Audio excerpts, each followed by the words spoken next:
imagine Sarah Breedlove Walker walking down her brownstone, maybe once cautious, as she strategically plotted her way toward creating her Madam C.J. Walker empire. Courageous leadership might have initially painted a picture of an American dream that did not include black women as millionaires. Yet it was her courage that proved that our dreams matter too. Her courage we now see manifested in companies like Miss Jessie's, founded by Miko and T.T. Branch, and Shea Moisture, founded by Rich Dennis, to name a few. But if we walk just a little further, we end up on Lenox Avenue, where Marcus Garvey Jr. so elegantly sat in his car in a Harlem parade in 1922.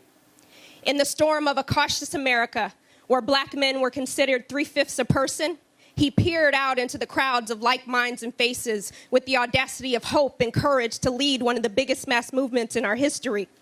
He inspired black folk around the world to take pride in our heritage. With a new narrative of economic and political freedom for black folk living in Harlem, it could only take courage to see yourself redefined with dignity. Recently, we've seen many of our leaders shrink in the face of adversity. Many have turned their backs on injustice and remained silent in the face of racism. Leadership is not a badge of honor one picks up at the local bodega. Leadership is earned. And if you want to be an effective leader, it will require you to proceed with courage and push aside your caution. The Webster's Dictionary defines courage as the ability to do something that frightens one. And for continuity's sake, the same dictionary defines caution as to avoid potential problems or dangers. Courage allowed many African Americans to escape the racial terrors of the Jim Crow South and head north to New York City during the Great Migration. And it was caution that prevented many of their counterparts from renting them apartments right here in Harlem due to the color of their skin. It takes courage to build a legacy, and it takes caution to prevent one. I didn't see myself as a leader necessarily, not until I was faced with a problem. And just like Madam C.J. Walker and Marcus Garvey, we all have two options: to proceed with courage or lead with caution. The problem with leading from a place of caution is that future generations are counting on us to lean into our courage. Making courageous decisions is not about being selfish, but being selfless. Meaning, leaders don't make decisions that only affect their bottom line, but future generations. Making courageous decisions, it's not easy. But then again, not everyone is meant to lead. Leadership is a privilege. Yet we attach these labels to those who have not done anything courageous to earn their followers. Leaning into your courage takes vision and revolutionary acts. We've all can point to a bad leader. Many of us have probably worked with or for some of them. But courageous leadership is not about placing the blame, it's about making change. The problem that I faced is a problem that many of you in the room have probably experienced, and that's being one of the only ones in the room. It takes courage and time to flex your muscle into courage. And it also takes a little bit of resilience to flex that courage muscle. But I would ask you to consider 3 ways to incorporate courageous leadership practices into your workplace so that success doesn't benefit one group of people, but it's inclusive for all. That courageous decision that led me to create my company to help women of color prepare for their seat at the table. I realized that I first had to identify what I wanted to be courageous about. Because as a black woman, you often learn to be cautious at the expense of your own well-being. Due to the rubber stamp tropes that greet us our first days on the job. You know the ones. The angry black woman, just wait your turn, work a little harder. You learn to be cautious not to speak up when the company brags that diversity matters, yet no one in leadership looks like you. You settle into caution because microaggressions and bias have gotten the best of you. But as our elders would say, when you get sick and tired, you make a change. I got sick and tired. I decided that I no longer wanted to thrive in the workplace and I needed to survive. And that meant to speak up on the behalf of other women because we can't adjust to the status quo anymore. And what I mean by that is we have to learn to tap into that courage. And what I realized is that other women were coming behind me, and it required me to not just speak out on their behalf, but set it up so that they have equity. Not just gender equality, which we often hear, but racial equity. That courageous decision that I mentioned led me to create my company, but I couldn't stop there. Courageous leadership required another act, and that was intent. My intent wasn't to get my seat at the table and kick up my feet. I had to keep going so that other women who looked like me knew that there were tables waiting for them and that they had options. I needed them to know that they don't have to be cautious any longer. So in 2015, I created that company, but I couldn't stop there. Courageous leadership required me to have a second act, which was intent. I could not just say that I'm going to do something because courageous leadership takes action, not rhetoric. I realized that there were women who were waiting for us to step into our leadership so that we don't have to be the only ones at the table.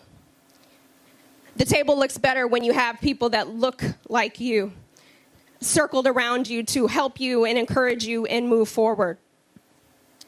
Lastly, the third thing that I realized is that courageous leadership is going to take acceleration. Statistics say that women of color hold less than 5% of C-suite seats, and that a record number of black women are leaving corporate America due to the lack of opportunity, due to the fact that many of our current leaders are not invested in our success. And that was a problem for me. I realized that I could not wait. I had to act faster. I needed other women to know that there was a table waiting for them and that they had more options. I had to speak louder to let them know that our voices are no longer inaudible. And just like Dr. King wrote in his letter from the Birmingham jail, we will live in the monologue and not the dialogue. The acceleration process of courageous leadership required me to write a book that talks about the experiences of women of color in the workplace. We don't often get to read about our experiences. Yes, as women, we experience what many black feminists refer to as sameness, but there are many differences. Despite my fact of being cautious, I had to learn to tap into my courage because my courage was larger than my fear. Courageous leadership will require you to identify the problem. It will require you to mobilize your intent into action. And lastly, it will require you to accelerate the process for those who have been left out of the corner office.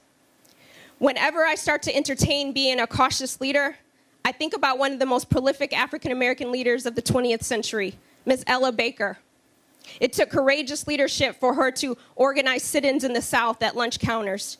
It took courageous leadership for her to move to Harlem and help build the NAACP. I imagine her walking down Convent Avenue, thinking about the current climate of our country, and knowing that she had to continue to be courageous for women like me and women like you. Had she been cautious in the face of danger, you never would have heard from the woman who found her agency to articulate being a black woman in the workplace on 139th Street in Lenox. I would have never been able to step into being a courageous leader. Thank you. A lot of struggles. My parents didn't have a lot, but we had a lot of love. And I remember coming home from school one day and I told my parents that I want to learn how to ride horses. And they looked at me probably how you're looking at me right now and saying, Minda, really, you want to learn how to ride horses?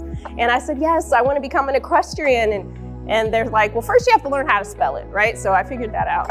And then I said, I really want to learn. And they said, Minda, well, we want you to learn how to ride horses, but it's a very expensive sport. And that's something that we just don't have the resources for. And we're sorry, baby girl, but it's a no for now. And I was really disappointed because I wanted to learn how to ride horses. And I went back to my room that day and I sat, and at this time I was about 11 or 12 years old, just to give you kind of a context of where I was and what I was doing at that time. And little Minda went back to the room, and I got this archaic thing that many of you may remember called a phone book. If you don't know what it is, you're gonna have to probably Google it, right? But in the phone book, there was, A through Z, all these businesses. And so I got out a little notebook and a piece of paper, and I sat in my room at this table that I had, and I went through the phone book and I said, you know what, I'm gonna look up all the horse stables in town. And I'm gonna create this little script, and I'm gonna call each and every one of them and see if they will teach me how to ride horses in exchange for me helping clean up around the stables. Now, I can't tell you how I came up with this in my mind, but I did. And so literally I went through the yellow pages and I found 50 horse stables. And I had my little script, and I picked up the phone and I started making my way down. And each time I asked, I got a little bit better. Again, asking for what we want in the workplace is a muscle that we have to learn to flex. And I started off a little shaky on those first couple of phone calls. A lot of people were answering the phone like, girl, get off my phone, quit playing with me, right? They thought I was prank calling, right? This kid calling, asking how to ride for a bartering system that I didn't even understand how that worked at the time. And so I kept going and going and going. And by the time I get to like my 35th phone call, I was down pat. I didn't need my scripts anymore. But those no's kept coming. Those no's kept coming. And I realized even at 12 years old that I can't control what someone else says or does, but I can control how I show up for myself. And that's something that you can do too. That's the part of this self-advocacy equation that you can solve, how you show up for you. And so I get to the 50th call. A woman answers the phone and she says, "Are you playing on the phone, little girl?" And I said, "No, my name is Minda and I want to learn how to ride horses. I would love to come and learn how to ride in exchange for cleaning up around the horse stables." And she says to me, "Okay, well, why don't you come this week and we'll teach you how to ride and you can clean horse poop." And I was like, okay. I mean, I am asking for this, and this was the exchange, right? And I was super excited. She gave me a chance. She said, "I've never had a 12-year-old call me on the phone, and because you did that, we want you to learn how to ride too." So I was super, super excited, but what I didn't know at the time was that 50th horse stable was the furthest from my house. And we had a little car insecurity at the time, so it was gonna be even harder to try to get there. But I realized that I had the one piece of the puzzle. So I went back to my parents and I said, that conversation that we had, I found someone who's going to teach me how to ride horses. And they were super excited. And I said, but the one thing that I do need your support on is getting me there once a week. And so they said, since you took the initiative, Minda, we're gonna figure out how to get you to that horse stables each and every week. And for the next 7 years, I learned how to ride horses.